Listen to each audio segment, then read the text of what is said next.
Welcome to Pop and Locke. I'm Landry Ayres. And I'm Aaron Powell. Ripped from the headlines, John le Carre's Tinker, Tailor, Soldier, Spy is a tightly woven plot of intrigue, espionage, and entrapment. But George Smiley, one of the Circus's top intelligence officials, is on the case of this knotted mess, pulling the threads and following them all the way to the top. Here to break down the legacy of one of the UK's most enduring characters, our Cato Institute Senior Fellow, Pat Eddington. Greetings. As well as Mike German, Fellow with the Brennan Center for Justice's Liberty and National Security Program and author of Disrupt, Discredit, and Divide, How the New FBI Damages Democracy. Welcome to the show, Mike. Thank you for having me. I appreciate it. So George Smiley and the stories that he appears in don't look an awful lot like James Bond or other espionage stories many of us have seen. So I thought maybe we'd start off with, how realistic is this? How much does this portray the way that intelligence and counterintelligence actually functions in practice? I would say that on balance, because LeCarre himself, and that's his pen name for those who may be wondering, he was himself an officer in British MI6, their external intelligence service, if you will. So, from the standpoint of human intelligence and playing offense and defense, I think you'd be hard pressed to find somebody better qualified in that respect. And in terms of a lot of the basic tradecraft things, the smuggling documents out. I had some experience doing that when I was doing my whistleblowing thing. All that kind of stuff. The clandestine meeting type stuff, all of those kinds of things. That's, I think, at this point, fairly common knowledge from a tradecraft standpoint. Was not so much back in 1973 when this book was written, but I think pretty much is today. And I would agree with that. I think that people have the idea, of course, perpetuated by the James Bond idea that spying and undercover work is this very glamorous type of activity. But in fact, in order to be good at that, you have to be able to blend in and not appear threatening to anyone. And, I found doing undercover criminal work that the more violent the group was, the more non-threatening you had to be. Because, of course, you don't want to provoke somebody's interest in proving they're tougher than you, because that's uncomfortable. As an undercover agent, you have enough problems to deal with trying to keep everything together and gather the evidence you want. You don't need to be drawing unwarranted attention.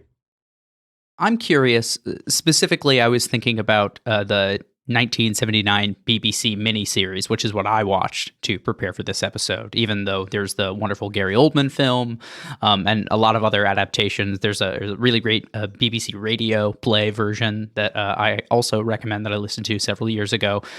But specifically, the BBC miniseries, a big theme that they hit upon is the idea of service and the sort of motivations of these characters and who they are intending to serve, whether it's, the mole that we find out at the end and sort of his line that I think he says is, I still believe the secret services are the only true expressions of a nation's character. And this is interesting because specifically Le Carre in 2010 was doing an interview where he was sort of criticizing the invasion of Iraq and things like that.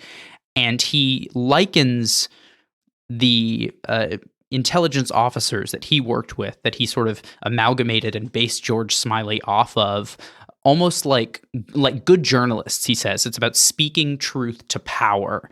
And this sort of very clear-headed, unbiased service to the nation. Is that the kind of attitude that is still being cultivated in today's intelligence? Or is there, like we sort of see in a lot of different, administrative positions, a sort of politicization of that? And is there any sort of bleed through of that into those sectors? So I would have to say that certainly in a CIA context, but also kind of the broader U.S. intelligence community context. And then I'll talk about the British side of this in a second. that I think that idea of objectivity has always been a little bit of a myth, not entirely, but a little bit of a myth. And you go back to guys like Sherman Kent, way back in the day, immediately post World War II and early Cold War. There was an effort to try to cultivate that kind of an ethic, much more so in what we call the Directorate of Intelligence at the CIA. This is literally like the think tank component of the CIA. When you're talking about actual Directorate of Operations officers, I mean, here now I'm talking about the actual human spies or the people that basically try to run agent networks, if you will, overseas. When you teach people how to lie, and how lying is so central to the success of the job, I think it's naive to believe that they're just going to be able to flick that off like a light switch when it comes to how they deal with people in their own country. In our case, people in Congress and so on and so forth. So I think there's always been a tension there, and always, in my judgment at least, a fundamental ethical dilemma. It's one thing to basically take imagery intelligence, signals intelligence, and whatever human intelligence you can gather and sit down and analyze that the same way that, our scholars at Cato, analyze what's available publicly, right? That's one thing. It's another thing entirely to try to, essentially penetrate somebody else's networks physically, right? And recruit people and run them on the basis essentially of both self-deception and the deception of the hostile actors that you're working against. So there's always, in my judgment at least, there's always been a tension there. And, especially doing criminal work as an investigator for the FBI, you plumb motive because it's an essential element of most crimes, and particularly working undercover, trying to figure out how to get close to people. And I think it's a mistake to assume that human beings operate with just one motive. And, certainly that concept of service and the idea of patriotism, I'm sure most people who go into government work of any kind have that motive as part of their interest in pursuing that line of work. But, I also was, very much a adrenaline junkie and went to the FBI because I couldn't see sitting behind a desk and doing lawyer work as something that would interest me. So I think there are a multiplicity of motives at any one time.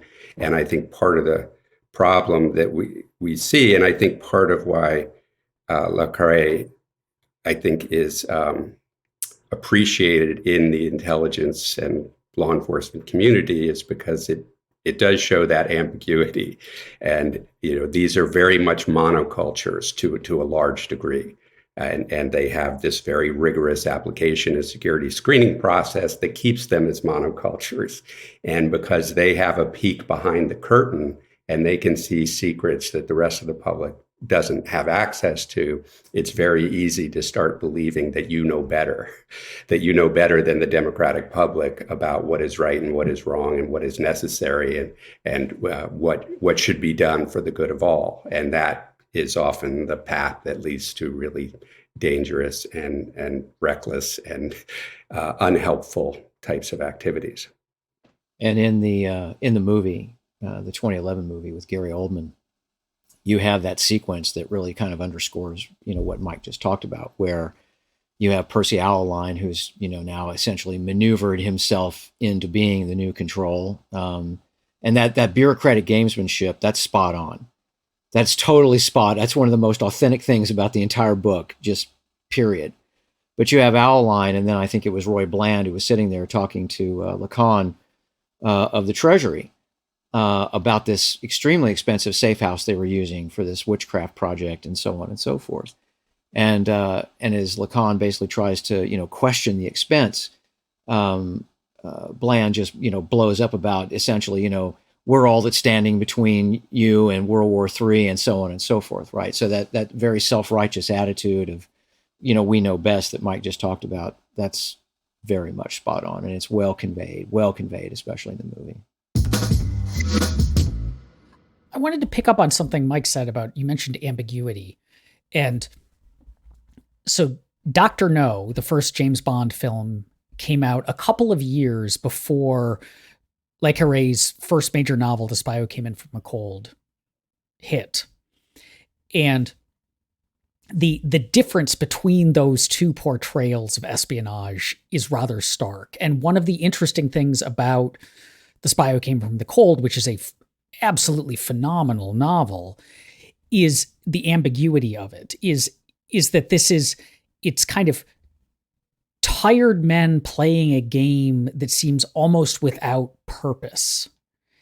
And I wonder about that, and also in light of Tinker Tailor, how much, like in LeCarre's fiction, it feels like these are characters they're engaged in intelligence gamesmanship against each other, but the actual intelligence itself, like we've got information about troop movements or about plans, seems periphery to the game at best. Like this is just about one-upping each other.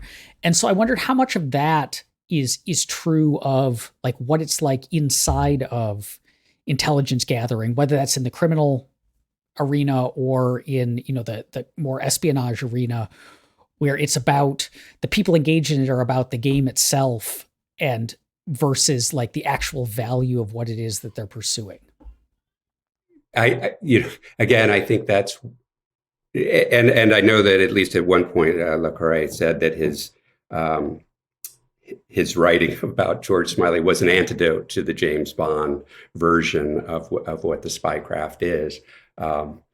And I think you're right. I think that they say that when Truman first wanted to have a post-war intelligence agency, really what he wanted was a global news clipping service, that he wanted that information, and kind of what LeCarre said about, being just sort of high-powered, effective journalists providing information, where very quickly after the CIA was created, it took on this covert action role that is somewhat conflicting with the intelligence gathering mission. And I do think that there is a lot of spy versus spy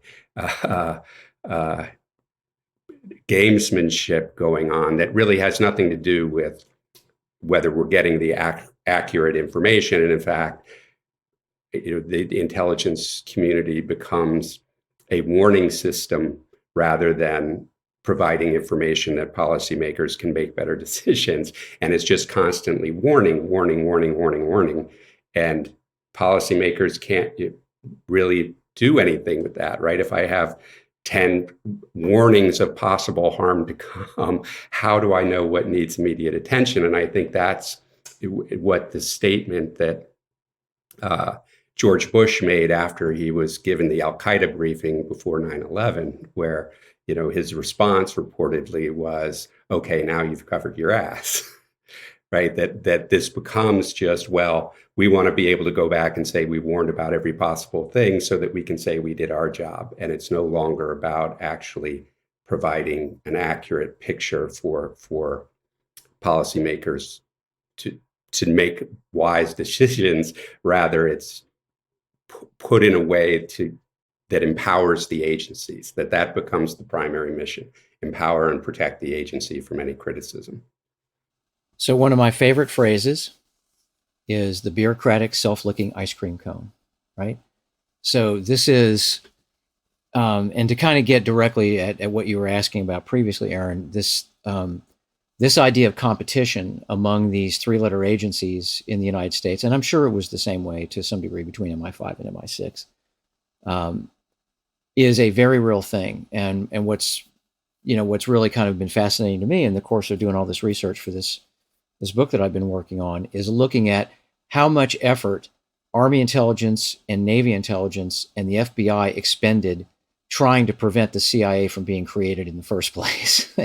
They really spent a lot of time, trying to talk Truman out of that, and they failed in the end. And the thing about the agency, of course, is that its origins under Wild Bill Donovan was absolutely as a covert action organization. I mean, that's what the Office of Strategic Services was all about. Yes, they were supposed to be collecting intel, but their big thing and the thing they preferred to do and the thing that Donovan preferred to do was to operate behind enemy lines, whether it was the German lines or Japanese lines or whatever, and blow stuff up. I mean, it's just really that simple, going after things of that nature. And if you collected intel along the way, that's great.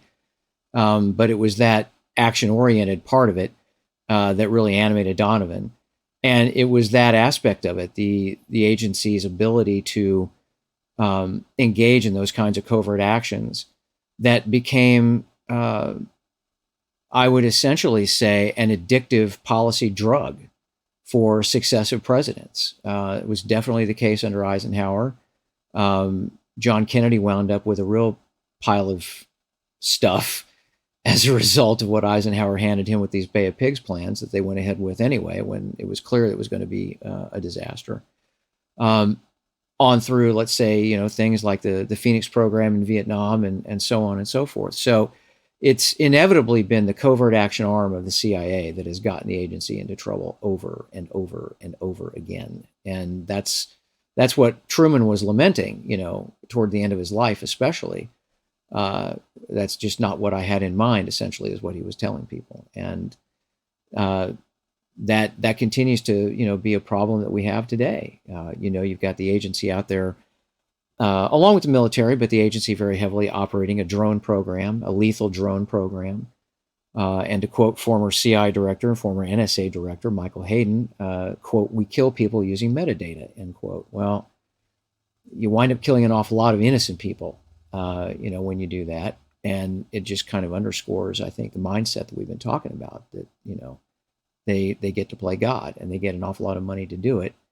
And the result, as we have seen, especially in the so-called War on Terror era, has been just a disaster for the United States, reputationally, especially.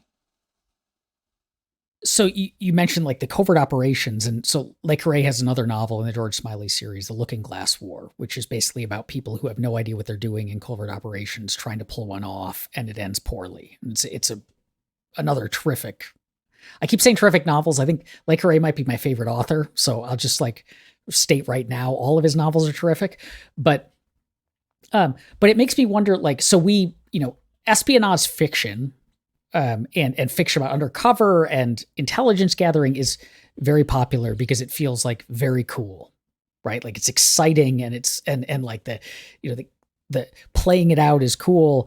And I wonder, how much does that sense of this stuff is just cool factor into the way that the people who are actually doing it approach it? Because I'm thinking of, you mentioned all of the undercover or the operational stuff, but Alan Dulles constantly, as director of CIA, was just well, what we should do is we should drop expatriates in behind enemy lines in order to disrupt things. And almost without fail, they would get dropped in, parachuted in, and then they would just disappear because they either ran off with the money or they got captured and killed or whatever. But it felt kind of reading that history of the CIA, especially in the 50s and 60s, feels like a bunch of boys who have a bunch of fun stuff to do and are trying to do fun stuff. And then on the FBI side, Hoover had a slightly different approach, but a lot of it ends up feeling like just kind of, we've got cool tools to use and we're making it up as we go along. I think in the beginning, at CIA, that emphasis on covert action, certainly in the 50s and 60s, it overshadowed almost anything analytical. Not entirely, but almost so. And it became, a real problem. I can only speak for myself in terms of how I felt, when I got the job in 1988, which was literally at the tail end of the Cold War. But the idea for me to be able to sit there as a 25-year-old and control a multi-$100 million satellite and point it at places on the Earth outside the United States, in order to take lots of pictures and then sit down and figure out what was going on. Yeah, that was just pretty damn cool. There's no question about it. It was a tremendous amount of fun. My first 3 years there were just amazing. They were just, life-changing in that respect. But, once you're inside an organization long enough and you begin to kind of understand the culture, the monoculture that Mike so eloquently spoke of, that's when you begin to see the warts. That's when you begin to really kind of understand, what the priorities are, and what they should be and are not. And I think, when we had a single monolithic or relatively monolithic target like the Soviet Union, it did in some ways make things easier. It made it easier to focus. I always knew essentially what I was supposed to be doing. I had a whole series of Soviet installations and military units that I was responsible for monitoring, and we had a very, very detailed system of collection for doing that kind of thing. And that's the world of technical intelligence, though, and I think I'm reluctant to use the word. It's a cleaner form of intelligence gathering, but I think in many respects it is. That's not to say that it isn't subject to potential deception and denial type operations. It's harder to do that with imagery than it is with signals intelligence, but it can be done. Whereas I've always felt that in the human intelligence world, you are dealing with a hall of mirrors. And that's why I admire that Mike spent so much time, in the trenches trying to do this in the criminal world in an undercover kind of capacity, because you're doing nothing but dealing with different individuals with different motives, different agendas, maybe some of them overlap, but trying to figure out essentially who's lying to you, to the extent to which they're lying to you, all the rest of that. That's, in my judgment, an infinitely harder business to be in than to sit around and look at satellite imagery or even drone footage or anything like that. So it's if you're in technical intelligence, I always think people feel like that was really cool, and and it was. But it's the human side of it. I think is just so much harder to work, and I think LeCarre does a great job of bringing that out. This whole issue of Ricky Tarr. Is this guy, has he been turned?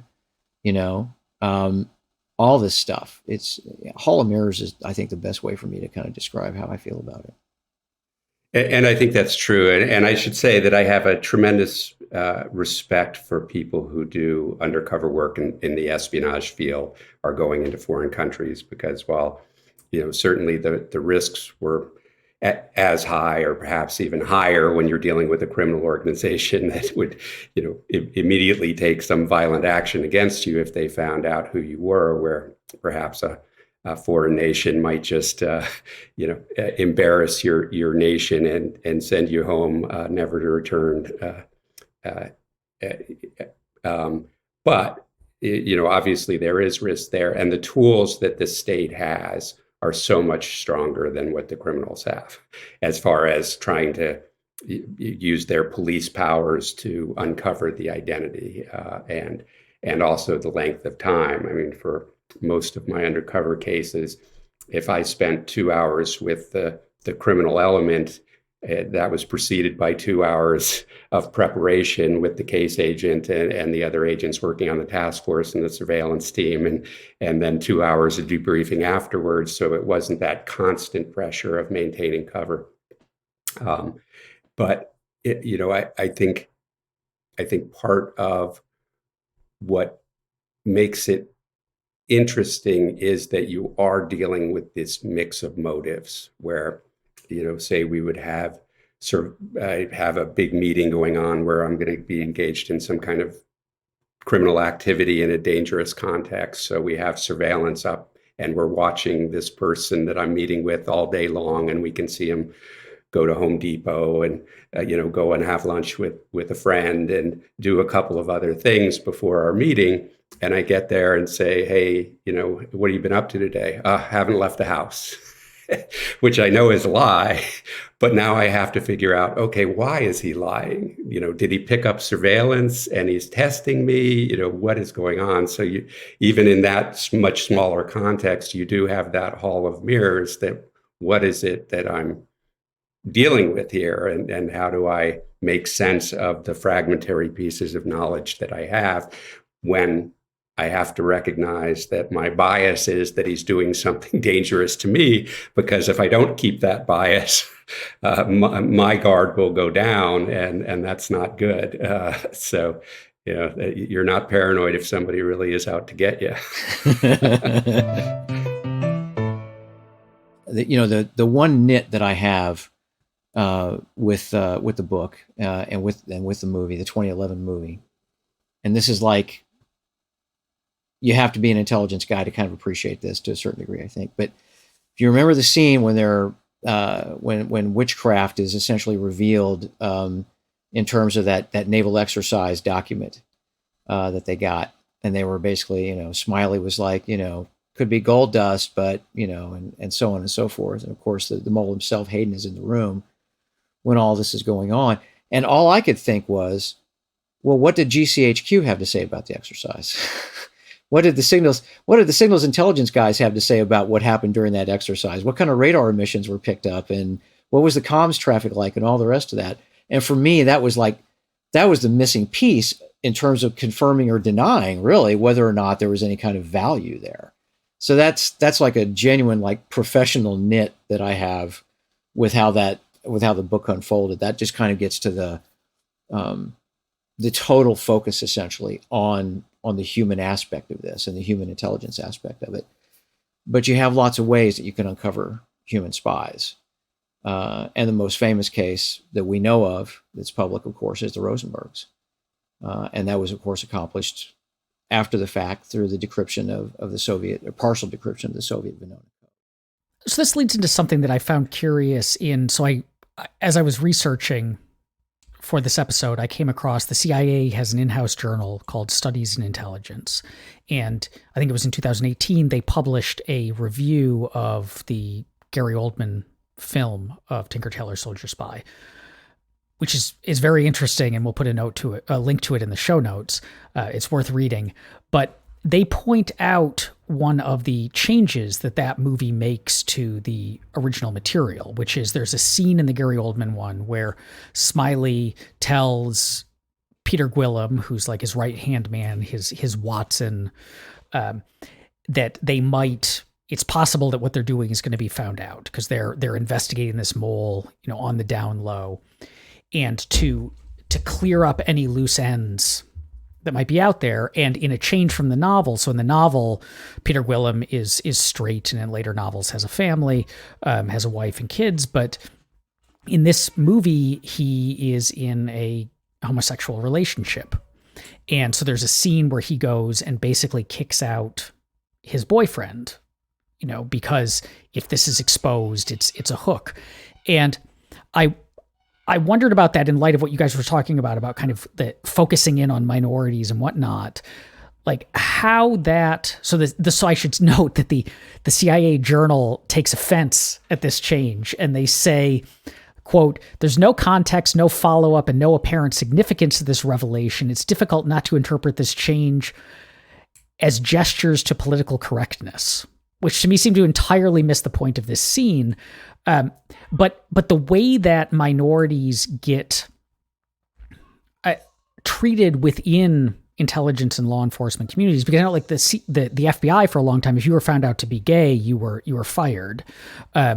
In the CIA, it was a similar thing because it was seen as something where that could be leverage used against you to flip you, to turn you, to get information out of you, blackmail you, and so on. Like, how does that sort of stuff play out in these kinds of scenarios, both in terms of like from the counterintelligence, but also in terms of getting people to turn on their employers to become double agents because you have this leverage over them? So that entire issue of homosexuality being something that would get you kicked off the federal payroll is directly tied to Executive Order 10450, which was Eisenhower's update to Truman's infamous government employee loyalty program executive order.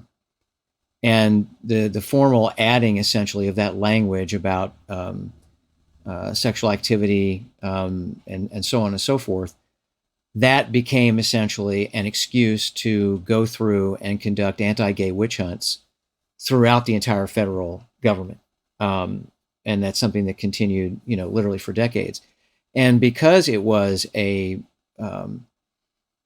was viewed as disqualifying from an employment standpoint, it then, of course, becomes a place whereby you have a vulnerability, a counterintelligence vulnerability. And in the case of Britain, homosexuality was actually illegal. It was actually literally against the law for a good period of time. And that's, and I understood that instantly when I saw that scene.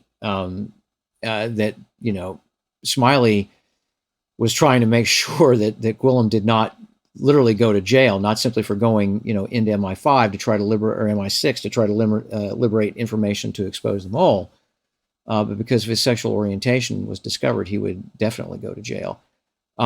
So this is something that was absolutely a thing, at least up through the Clinton administration, until you began to kind of see a change. And of course, on the national security side, kind of the DoD side, this is when we begin to see this "don't ask, don't tell" bastardization policy, as I like to call it, rather than just confronting it directly.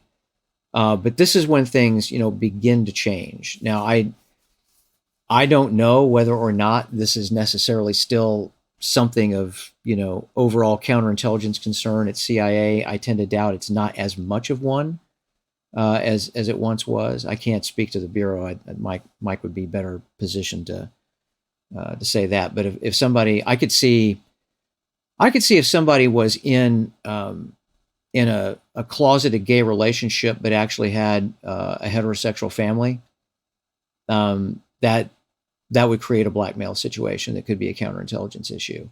But I think an openly gay relationship, now, I would tend to doubt that would be as big a deal from a counterintelligence standpoint. I think they're much more concerned, always going to be much more concerned about any kind of close and continuing contact with foreign nationals.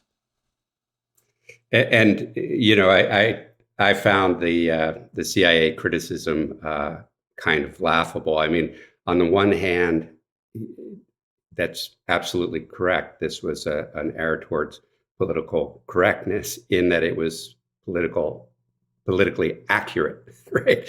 That it was in a very, you're a filmmaker and you're trying to turn this wonderful book that has all these twists and turns into an hour and a half. How do you convey something that the audience will immediately understand what you're getting at and show that bias within the intelligence community? And I agree completely with Pat that by the late 90s that had pretty much gone. But there was a period where, as Pat used that term, the self-licking ice cream cone, where, what the security establishment would say is, well, we don't care if you're in a homosexual relationship.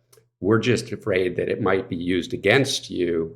So that's why it becomes an issue for us, because where it's like, okay, you just, if you made it that it didn't matter, then it couldn't be used against them. It's like, you have to decide one or the other. Either it's an issue from a counterintelligence perspective or it's not, but you can't sort of exonerate yourself by saying, well, the bad guys might target you because of this, so we have to treat you like a pariah. No, that's not really what's happening here, and to the extent any illicit relationship, heterosexual or homosexual, could be fodder for somebody to blackmail you. Certainly the sex of the person shouldn't matter, and I don't think does anymore. I think people are past that at the FBI.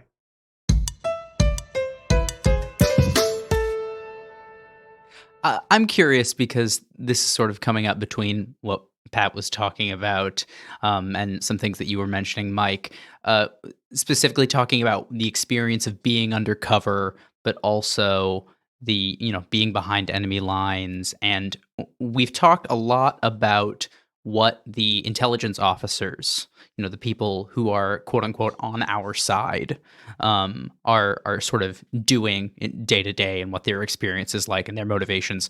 But it's really curious because this story specifically was influenced not just, on LeCarre's experience in, doing that, but also it was born specifically out of the, incident with Kim Philby and the Cambridge Five. Something that really happened where Kim Philby, a double agent for the Soviet Union who had been acting as an intelligence officer for the UK, flipped and, obviously blew a bunch of people's cover, including John LeCarre, who at the time, had to leave Yeah, this position. that's the silver lining, is if Kim Philby hadn't done what he did, we wouldn't have all these novels. So yeah, he really did us a favor there. But Bill Hayden, for instance, he was undercover for decades, for a long period of time. I obviously, I don't know how much of that, he was, getting breaks and, having 2 hours to meet with somebody else and 2 hours, 2 hours on, 2 hours off. Does he get a 15-minute smoke break? I don't know. But what is that experience like? What is it like to be the one lying for that extended period of time? And who is the kind of person that becomes specifically a double agent? Like, that takes, I think, an extra level of ability to sort of regulate and manage the persona that you are, trying to present to someone, because not only, specifically in intelligence, you're trying to be the person on the inside for one, but you're managing secrets for both sides. What is that like? Well, I think that, one of the things that Tinker, Tailor, Soldier, Spy does is really kind of convey that tension, essentially, and the level of skill. And the thing is, Colin Firth plays the character that we're talking about here, Bill Hayden, the double agent, who I think in many respects really was kind of based on Kim Philby. Philby went to work for the NKVD, the Soviet intelligence service back then, I think at least as early as 1940.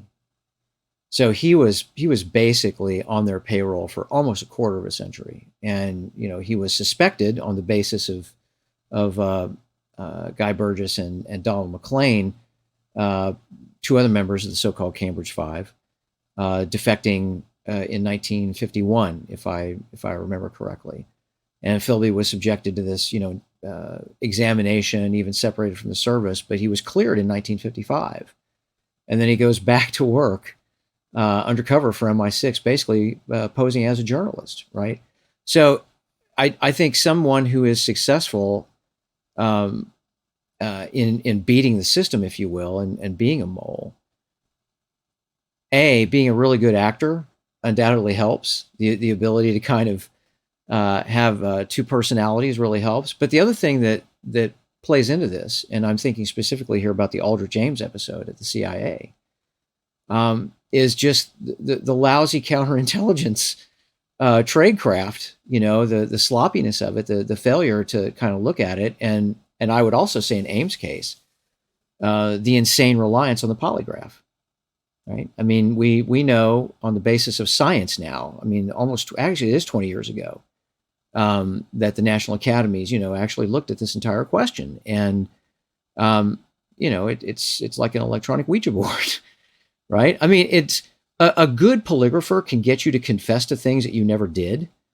But that's much more of a human element, right? I mean, sure, the technology is kind of hovering there in the background the whole time. But a cop that's really good, at interrogation can get people to confess. They can break them down, and they can do it in various ways. I mean, a lot of times you see like this good cop, bad cop kind of thing. My favorite cop show of the 1990s, hands down, was NYPD Blue. And of course, Andy Sipowicz is my favorite character. And I'm ashamed to say that I cheered every time he beat the crap out of a suspect, because most times they really did seem to deserve it. But that isn't how good interrogation takes place, as Mike knows far better than I do.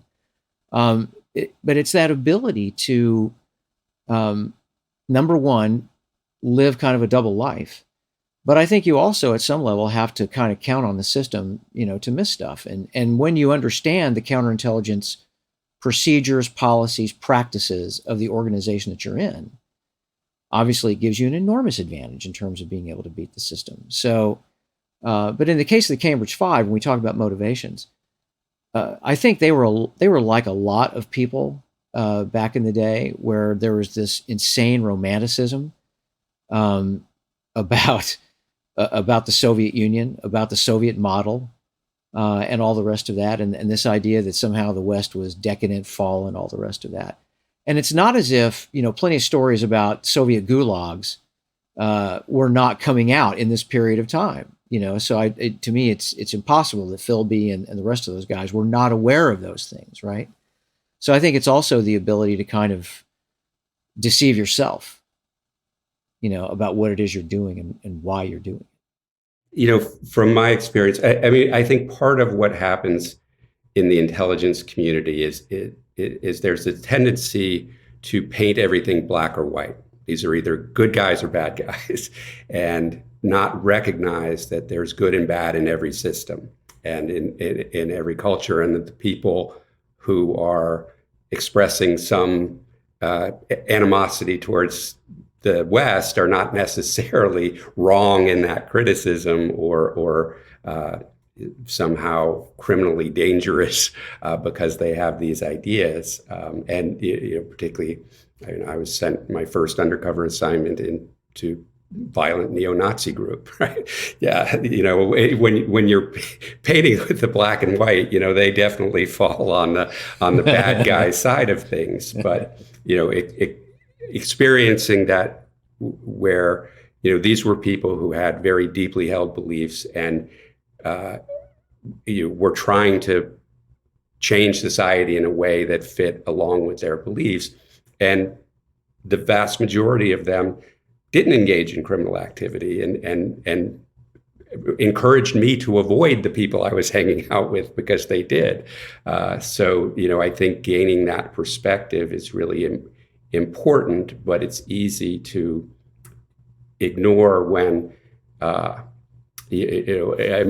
of kind of the human element of it was, as one of the instructors who, in my career, I spent a lot of time doing training for other agents, the way he would explain undercover work to new trainees is he would say, look, your job is to befriend people, do what's necessary to gain their trust, and then betray them. Don't paint any, lovely pictures about what you're doing, because it'll just confuse things. That's your job. And, when you can paint everybody as black or white, it's much easier to do that kind of betrayal. And, when that flips to the other side and say somebody coming up in the system, and, I got a Penguin paperback that was published that had a foreword written by LeCarre that was really interesting, because he talks about the Cambridge Five and sort of how he viewed it. And basically, and talks about the way Philby was close to James Angleton at the CIA, who once he realized he had been duped by Philby, went on a mission to find the moles within the CIA, and in many ways crippled the CIA for a number of years because of these internal investigations, where again, it's looking for somebody who you have in your mind this picture of this very bad guy, and not recognizing that that's not really the way it is. And, it makes me think of scandal within the FBI, where the Chinese espionage unit found out that there was a leak of FBI information that was going to Chinese intelligence, and did one of those insider threat, and focused on a Chinese American agent, and ruined her career, again based on a polygraph, which even as criminal investigators, we know that it's not admissible because it's not accurate, right? It doesn't really have enough accuracy for us to say that this really works. When it turned out, it was a very prominent supervisor in the program who was considered the best. I mean, would have been like this Hayden character, that had an illicit relationship with one of his sources, where the leak was apparently coming from. And it turned out that the number 2 person in the national Chinese espionage program was also having an illicit relationship with this same informant. So, that kind of, how do you even get your head around, number one, what what their motives were, and was this just sex and didn't involve any kind of intentional espionage, moving the information, and they're alleged that she would simply pilfer his briefcase when he was napping after their interlude. Who knows? And how do you peel it back? Now, this person has been, the number one person on Chinese espionage at the FBI for a decade or more. How do you then assess what's real and what isn't real? And this asset, maybe wasn't, was considered a prized asset, but now do we have to wonder whether any of that was true, and how do we unwind all of this? It's unfortunately real life, and LeCarre does a really good job of expressing it in an artistic form. But what is that? Once you practice to deceive, I mean, it's just inherent in a system that is, by all measures, anti-democratic, right? I mean, just the very notion of the secrecy that this type of intelligence gathering demands is poisonous to a democratic society. Can only exist if there's public knowledge. We can only make decisions as a group, and particularly when they feel they have the authority to, as one FBI training slide said, bend or suspend the law in pursuit of their mission.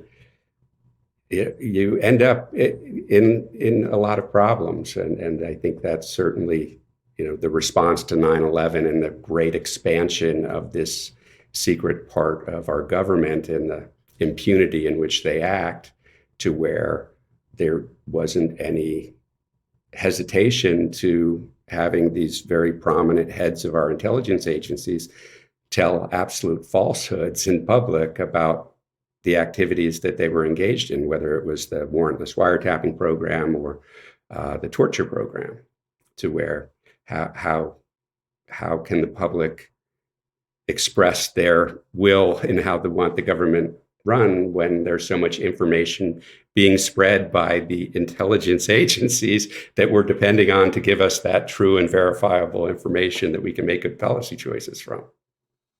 And what Mike has just described with respect to what happened, that was Los Angeles field office, right, Mike? Is that, yeah. That episode with Chinese intelligence, the American traitor was a white guy, right? And what did the Bureau do? They focused on the Chinese agent. And so we see this today, and this is something that Mike and I have spent a huge amount of time working on, is this whole China initiative that the FBI has had underway since 2018, right? And so the presumption is, ultimately, if you have a relationship with China, and especially if you are of Chinese heritage, we better take an extra look at you, and maybe a lot more than an extra look for you. And it's, of course, turned into a giant, racial profiling disaster. A number of court cases now that they've either outright lost or had to drop because of the bogus nature of it. But that's not a new phenomenon. This racial and ethnic aspect of it obviously was huge and continues, frankly, in the post 9/11 era, targeting Arab and Muslim Americans, right? Again, just on that basis, thinking that anybody is going to be an Al-Qaeda supporter if they come from that community, which of course is insane, completely nuts. But that's been a hallmark of American intelligence, for the last 100 years, quite frankly. When you look at how they handled German Americans and especially Japanese Americans, during World War II. So that's an aspect of the business that's missing essentially from LeCarre's novels, at least the one that we're talking about, because these were all pretty much Caucasian folks. It's a very ideologically based frame, essentially, that LeCarre is using. And of course, that's directly connected to the time. Thanks for listening. As always, the best way to get more Pop and Locke content is to follow us on Twitter. You can find us at the handle @PopandLockePod. That's Pop, the letter N, Locke with an E like the philosopher, Pod. Make sure to follow us on Apple Podcasts, Spotify, or wherever you listen, and please rate and review us if you like the show. We look forward to unraveling your favorite show or movie next time. Pop and Locke is a project of libertarianism.org, is produced by me, Landry Ayres, and is co-hosted by myself and our director and editor, Aaron Ross Powell. To learn more, visit us on the web at libertarianism.org.